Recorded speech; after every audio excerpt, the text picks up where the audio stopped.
In this video, I'm going to be talking about how to draw an eye, and the reason why is that when I get letters through the post and I've read them and I don't need to retain the letter, I discard them, and then I usually hang on to the envelope because I like to do drawings on them, either doodle on the envelope or draw something like I'm going to show to you today. And it's a nice little structure to simplify how to draw an eye in case you are in a habit of drawing eyes that are slightly more cartoonish. So instead, I'd like to give you a structure that I came up with to try and make the eye a little bit closer to what you would draw if you had a model in front of you.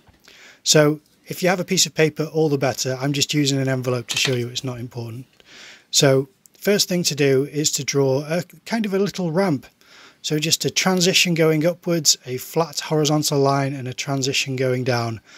If you can draw that shape, which I'm sure you can, just practice that type of shape, then all I want you to do is a very similar shape to that, but with a slight adjustment.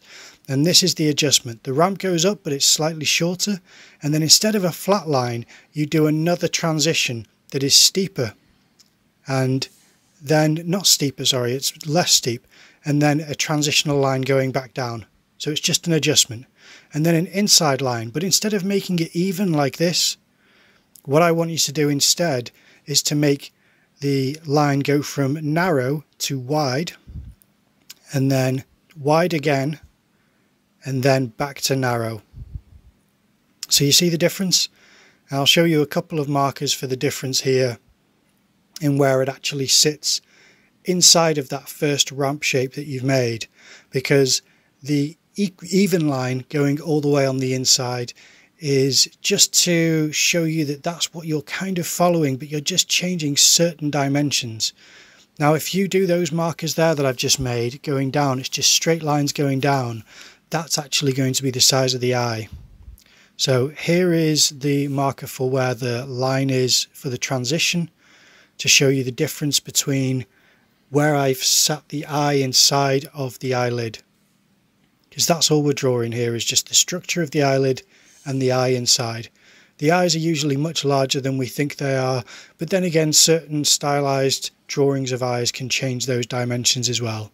Now for the bottom of the eye, I want you to do a very slight curve. You can make it flat, but if you can slightly curve it downwards, that would be really effective for what we're going to draw. So I do a very slight curve for the bottom of the eye. Once you've got that, you've really got a suggestion of the volume of what you're looking at. After that, I do a small circle, that's going to be the light in the eye, and then a larger circle which will be the pupil in the centre of the iris. This is all just structural line work before we start the shading.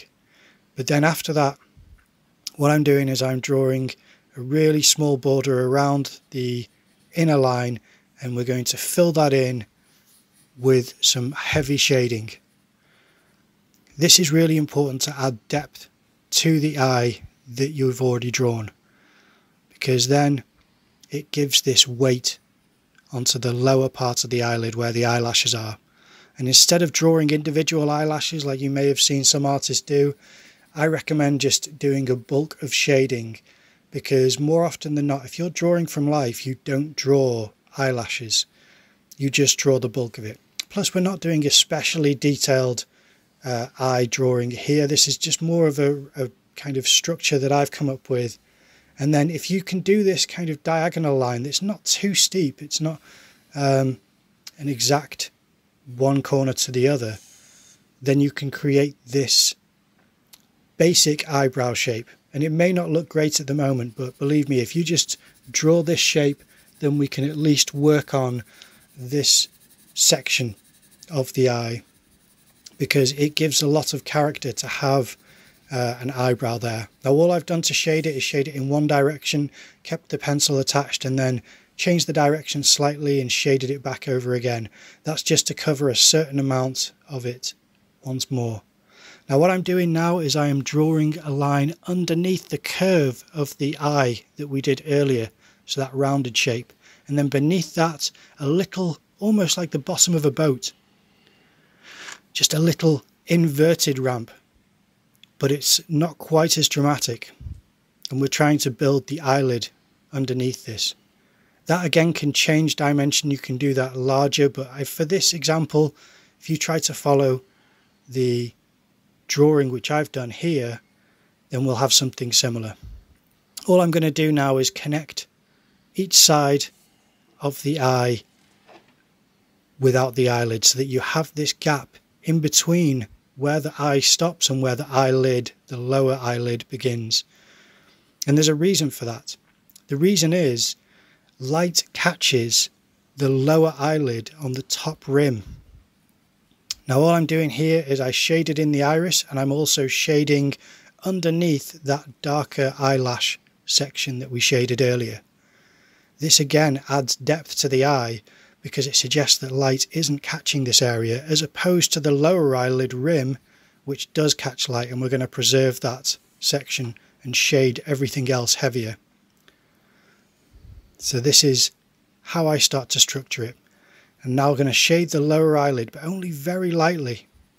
It's a good practice to try to do shading in 3 or 4 different weights. You know, by weight I just mean the lightest weight would be really light shading, and then heavier again would be a light mid-tone, heavier still would be a dark mid-tone, and then the heaviest that you can do would be the shadow. Now if you can do more than just those 4, that's even better still, but you have to keep control of how heavy you shade. And these sections that I'm shading either side of the eyelid, and then on the inside of the eyebrow where it meets towards the nose.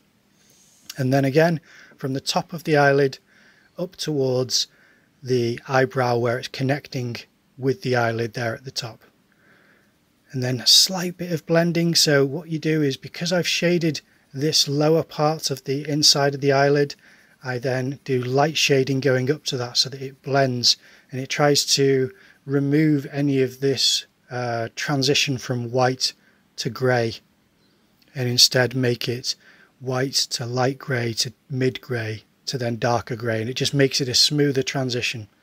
I put a slight bit of dark into the corners of where we've got the transition, and the reason for that is that you'll find in certain eyelids that's where shadow will collect, and then I shade around that so that it's not so severe, because if you go from white to dark, it's too severe a transition. So if you actually shade around that, it makes it a lot less of a dramatic change or difference between the 2 light sources.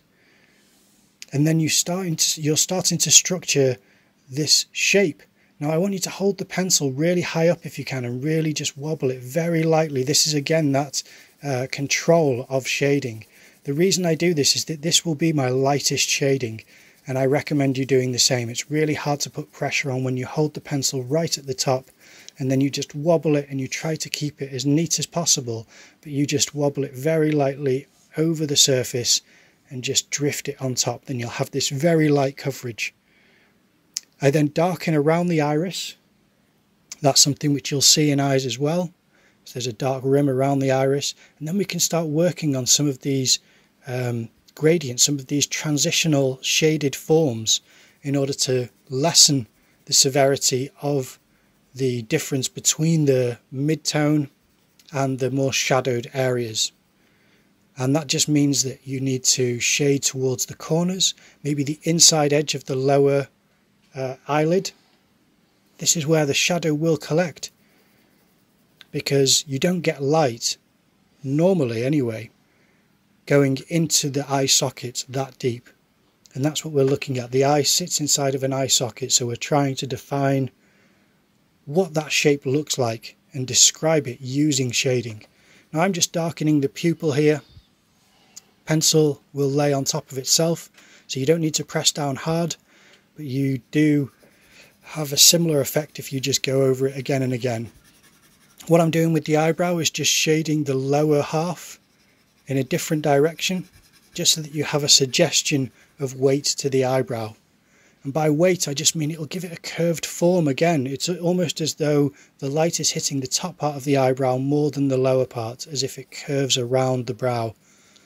And shading on top of the light shading again, which I did earlier, allows this to smooth out and create this nice texture of skin that we want to try and create as an illusion on the page. Now this is only a very basic eye, but you can see how quickly you can develop this into a more realistic form, and all that it takes is a little bit of practice of some of these different techniques that I've shown you here in order to create something which goes from a cartoonish looking eye to a slightly more realistic rendering of what you would see close up on a portrait drawing that you could do. Now you could go much more detailed than this, and I have before, but I do like this structure that I came up with, and maybe other people do this structure as well, but I haven't looked at other people's teaching for how to structure an eye. This is my own kind of technique and method, I suppose, that I came up with when I started a structure for how to draw the face and started teaching a few years ago. So that's why I'm showing you this. Now I've just done basic marks there to suggest the eye socket, which you may want to try as well. If you've created this patch of shading like I've done, you may want to try this eye socket. It's within the eyebrow, so you can see on the left hand side it doesn't go outside of the tip of the eyebrow, it's within that. And try to look at those markers. Where does it start? Where does it go from and to? And lower down, it's only about as low as another eye beneath that. So if you were to take that eye and copy and paste it beneath the eye again, just the actual eye and eyelids, then you would have about the depth as the eye socket goes. So that's all I'm showing here. Now all this shading is just to smooth things out and suggest a little bit darker in certain areas where you may not catch the light quite so much, and it's always going to be in these crevices. It's never going to be out in the space there, and if it is, it's suggesting the curvature of the eye socket. So that's why you have this bowl shape going around the eye now. It's because the eye socket is where you see it in the skeleton, where it kind of is a crevice inside of the face, and that's what collects shadow, even though you have tissue and muscle on top. And that's how I would suggest practicing drawing the eye.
Now the place where I got this structure from, as in my methodology for how to draw the eye, is from a way that I taught how to draw the face. I mentioned this earlier in the video, but now I'm going to quickly show you how I run through the structure of how to draw a face. And all of the video links for this structure will be in the description of this video. So if you're interested, give them a look, because I made, I think, 4 or 5 videos. I'll have to go through and find them all to put them in the description of this video itself. But basically just to show you the structure and then the shading on top, along with the thought process which I use in order to rationalize the structure that I'm making. And it's really just to simplify the actual the different elements of what makes up a face, so that if you're ever drawing a portrait, you can break it down into these shapes without actually drawing these shapes in the future. What I mean is that I've done this where I've been watching a video, an interview, and people will be facing the camera, and this is online, and I will quickly draw someone using this structure without actually drawing all these shapes that you're seeing now. But if you get to learn how I've come up with these different shapes put together this way, then you can break down the elements of someone's face and draw them more accurately. Now, these are drawings from imagination, so there's no comparison with any particular person, but you'll see that with a little bit of shading, once the structure is laid down, you can just add a bit of definition and you'll see how it starts to describe a human face with a little bit more accuracy than you'd get with a more caricatured or cartoonish style of drawing. And I have nothing against caricature or cartooning of faces, but these videos are specifically designed to try and help people who don't draw from life that often and want to learn a little bit more about proportion and structure and anatomy. And this is not going to be a technical anatomy lesson where I talk about muscle groups or bone structure, but it will be something where I use basic forms like the forehead, the nose, the nostrils, the lips, the chin, the cheekbones, things like that. So this is how I learnt and developed a style of teaching people. So I learnt to teach people by simplifying the structures of the face in this way. And this was several years ago. And I was trying to teach someone who didn't draw. So I thought, because they don't draw at all, how can I describe what I see when I draw a person in a portrait drawing session? And I broke it down into different sections of the face that I focus on in order to create a balance, so that I don't elongate the nose or I don't, enlarge certain aspects of the face, which is natural and it's what we all do when we are learning to draw.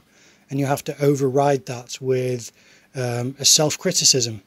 Practice is only part of getting better at drawing. Another part of what really helps draw better is to critique your own drawing after you've done it. No matter how proud you are of it, and you should be proud of it, you should also look for places where you can improve. And I constantly do that. I'm never satisfied with the drawing that I make. And you'll always hear me add caveats to things saying, this is just my way of structuring it. This isn't the most realistic. You could go much further than this, and its proportions change. And all of these things are just warnings beforehand of saying, this isn't the definitive eye or face. This is just a basic